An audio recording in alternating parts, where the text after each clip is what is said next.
If you struggle with your weight, you are not alone. More than 40% of people are considered obese. Yeah, while the FDA has approved new drugs to treat obesity, most insurers won't cover them.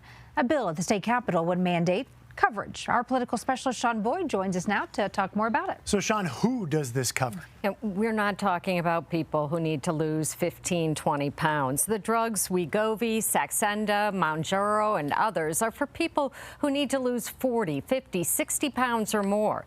The bill would only mandate coverage for those who qualify as obese or pre-diabetic. But in Colorado, that's 1 in 4 people. I had ballooned up. I was almost 300 pounds. This was Adam Burt 1 year ago. This is him today. I have lost 85 pounds in the last 10 months. That's crazy.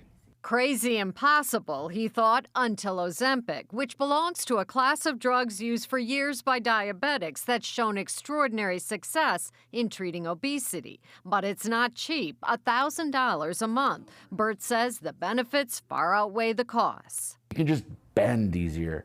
Your joints feel better. Everything about your health just feels better. How about your activity?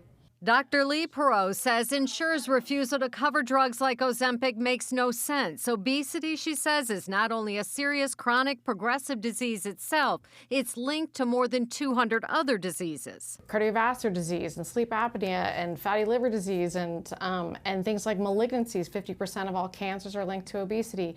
Mobility problems like the need for hip replacements. And so why would we not want to get rid of the cause?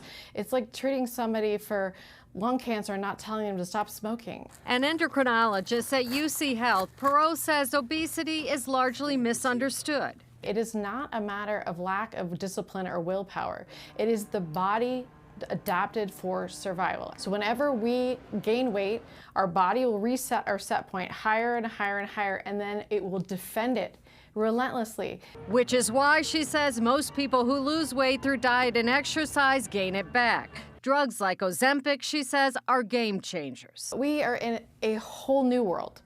A whole new world that not only do the medications now work so much better, but they are so much safer. We know that if this was a cure for cancer, that it would absolutely be paid for. State Senator Daphne Michaelson-Janae says those who need the drugs should have access to them. She's introduced a bill that would require insurers and Medicaid to cover them. Saskia Young with the Colorado Association of Health Plans says it could raise premiums as much as 20%. We are not weighing into whether this is a good policy or a bad policy. Our job here really is to highlight the cost implications. I'm going to save money in the long run by being a healthier human.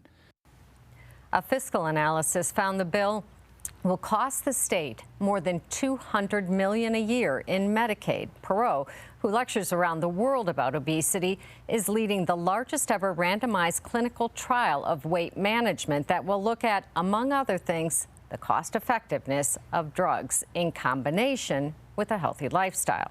She says, like treatment for any chronic disease, these are lifelong medications. The bill does get its first hearing tomorrow in committee. It's going to have an uphill battle. Yeah, we know a lot of people are going to be watching that. We know a lot of people are going to be watching that trial that Dr. Perot is working on as well. Yeah. Sean, thank you.